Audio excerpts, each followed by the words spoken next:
40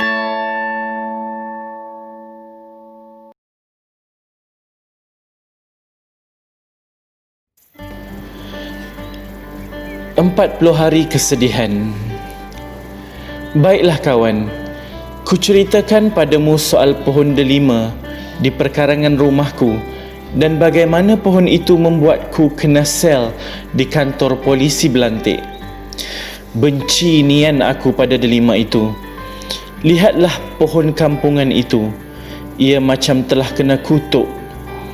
Pokoknya berbongkol-bongkol, dahan-dahannya murung, ranting-rantingnya canggung, kulitnya keriput, daun-daunnya kusut. Malam Jumaat, burung kekelung berkauk-kauk di puncaknya. Sejak dulu, aku tak berani dekat-dekat delima itu kerana aku tahu pohon itu didiami hantu.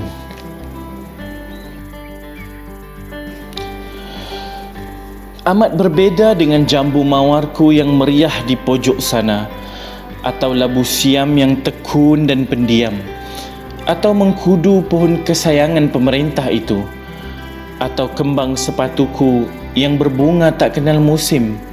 Semua subur sihat merona-rona. Berupa-rupa unggas, serangga dan haiwan melata berlindung, berteduh, berpadu kasih, bernafkah di pohon-pohon itu. Riuh rendah nyanyi, kicau, cicit dan gerung hewan kecil dan besar. Laba-laba gasik menjaring, capung berpusing-pusing, kutilang bersiul nyaring.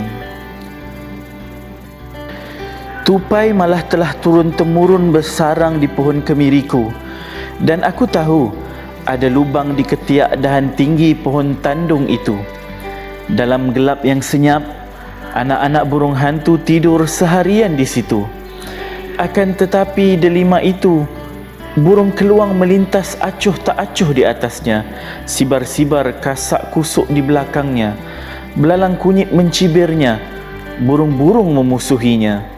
Satu-satunya haiwan yang mendiaminya adalah seekor tokek yang sangat besar, tua, buncit, gampang tersinggung.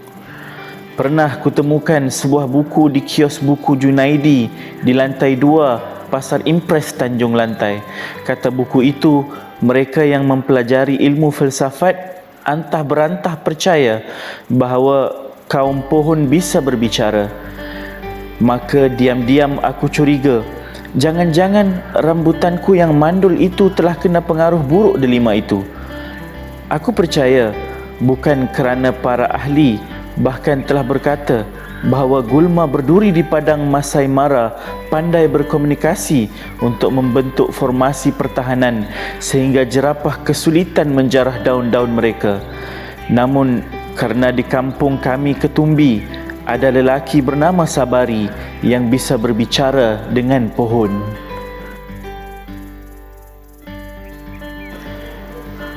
Kepada kawanku Zuraida di Ketumbi, Zurai, lihat, ku penuhi janjiku untuk mengirimimu surat. Saat kau terima surat ini, aku sudah bercerai, Rai. Aku tak punya suami lagi.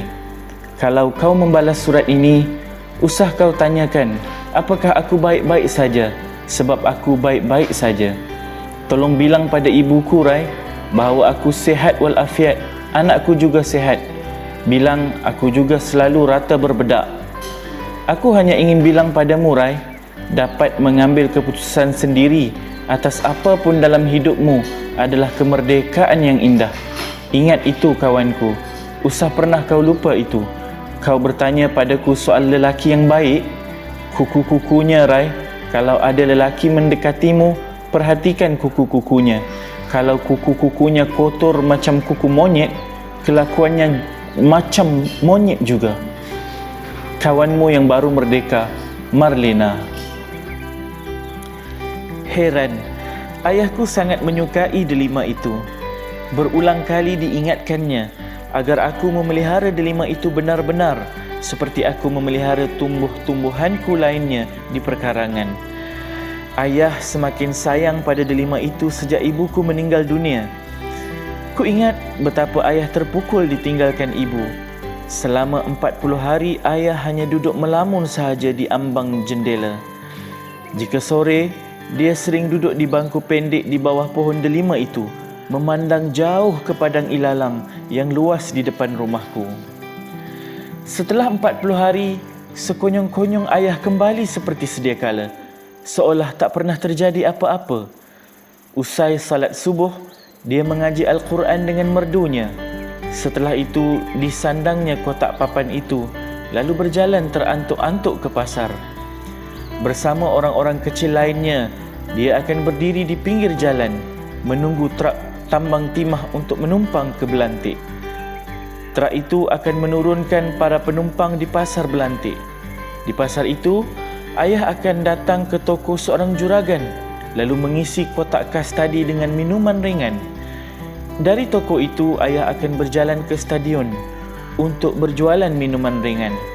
Ayah telah melakukan pekerjaan itu selama 20 tahun.